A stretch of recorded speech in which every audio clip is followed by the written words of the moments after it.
When it comes to buying a car, most people think you need the negotiation skills of a hostage negotiator and the ability to predict the future reliability of a machine made of 10,000 exploding parts.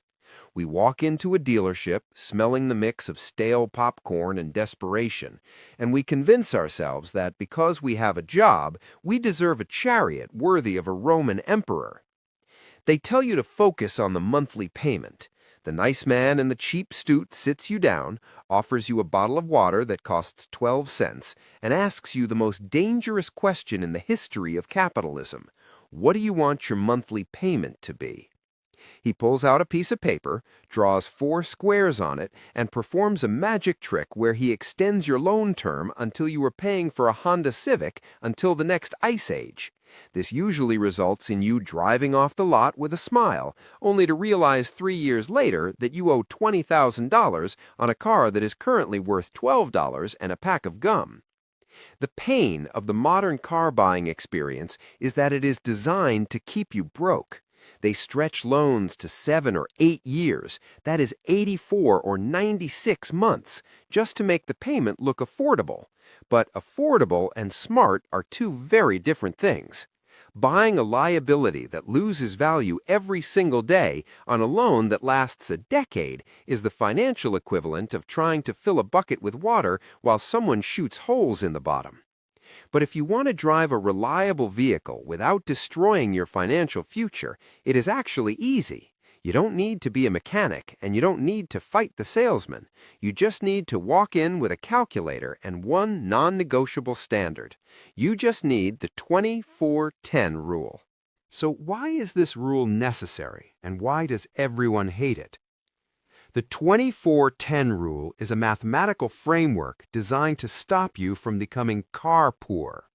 It is the harsh reality check that prevents your ego from writing checks your bank account can't cash.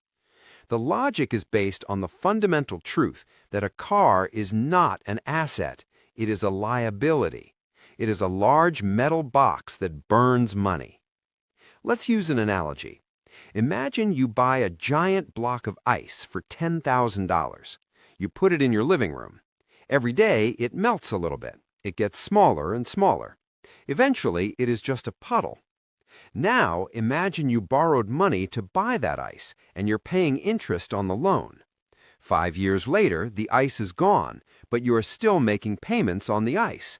That is exactly what a car loan is. You are paying interest on something that is actively rotting away. The math is actually simple. The moment you drive a new car off the lot, it loses about 10 to 20% of its value. By year 5, it has lost 60% of its value. If your loan balance stays high while the car's value drops low, you end up underwater. This means if you try to sell the car, you have to pay the bank the difference. You are literally paying for the privilege of not owning a car anymore. The aha moment comes when you realize that the dealership isn't in the business of selling cars. They are in the business of selling debt. The car is just the bait. When you follow the 24-10 rule, you strip away the illusion of the monthly payment and force yourself to see the true cost of the machine. Now that we understand the trap, how do we use the rule to escape it? Step 1 is the easy first step, but it is the one that filters out 90% of buyers immediately, the 20% down payment. The rule states that you must put down at least 20% of the car's price in cash up front.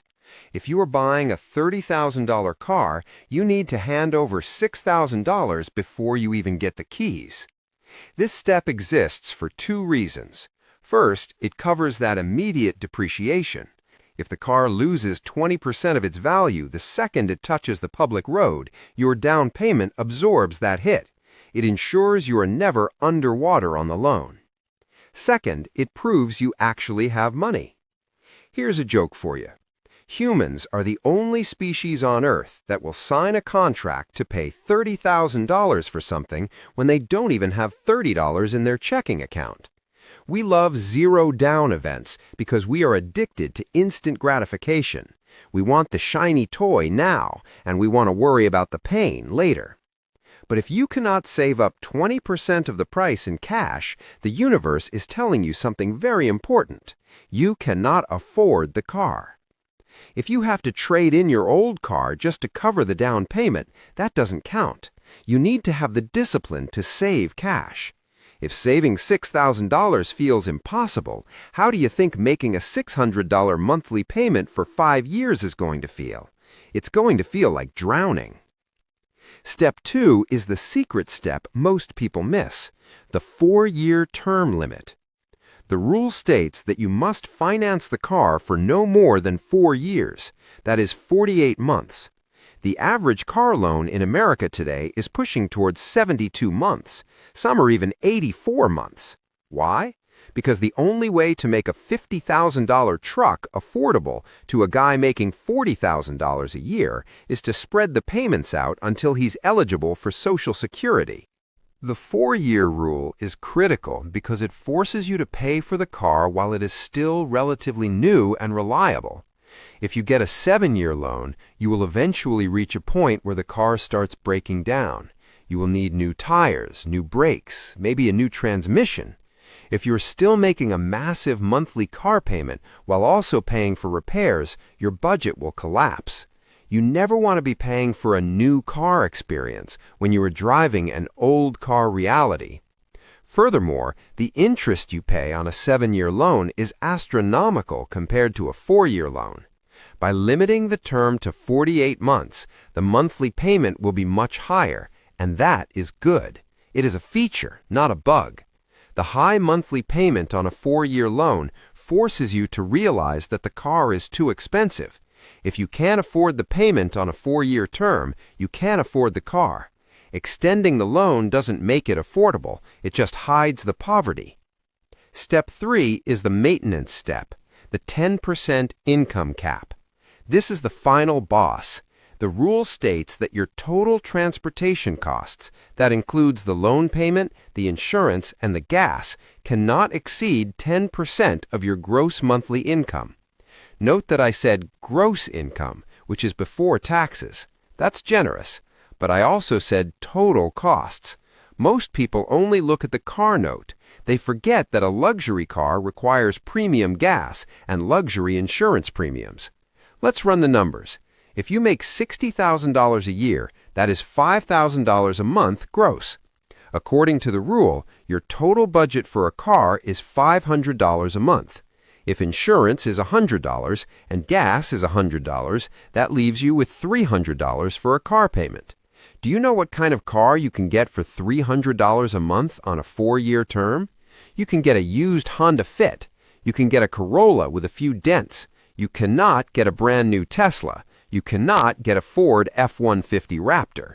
This is where people get angry. They realize that to follow the 24-10 rule, they have to drive a car that matches their actual income, not the income they pretend to have on Instagram. But sticking to this 10% cap ensures that your car never prevents you from investing, saving for a house, or going on vacation. It keeps the car in its place as a tool to get from point A to point B, not a financial black hole. Now, you might be thinking, John, this is ridiculous. A reliable used car costs $25,000 these days. If I follow your rule, I'll be driving a dangerous clunker that smells like wet dog. I need a safe SUV for my family. This is the most common obstacle, and it is usually just a rationalization for wanting a status symbol. We call this the safety fallacy. The rebuttal is simple. Marketing has convinced you that anything without leather seats and a backup camera is a death trap. That is a lie. A 10-year-old Camry is perfectly safe. It has airbags, it has crumple zones, it stops when you hit the brakes. You don't need heated steering wheels to survive a commute. Another common excuse is, but John, it's an investment. I treat my car well. No. A car is never an investment unless it's a 1960 Ferrari kept in a climate-controlled vault. Your 2024 crossover SUV is a consumer appliance. It is a toaster on wheels. It will be worth $0 eventually. Treating it like an investment is a logical fallacy. You are investing in rust. If you run the numbers and the 24-10 rule says you can only afford a $10,000 car, but you really want the $30,000 car, you have a few options. You can save up a bigger down payment, maybe 50% down. You can increase your income, or you can accept reality and drive the clunker. The beauty of the 24-10 rule is that it doesn't care about your feelings or your desire to impress your neighbors. It cares about your net worth. When you drive a cheaper car, you have more money for assets that actually grow. Eventually, if you follow the rule, you will become wealthy enough that you can buy the luxury car with cash, and you won't care about the monthly payments at all. Until then, stop letting the dealership math dictate your life. The salesman doesn't have to pay your bills. You do. So, to summarize, put 20% down to cover depreciation, never finance for more than 4 years to avoid the repair trap, and keep your total costs under 10% of your income so you don't drive your way into poverty. Anyway, I'm collecting donations in the form of subscribes to fund the next video.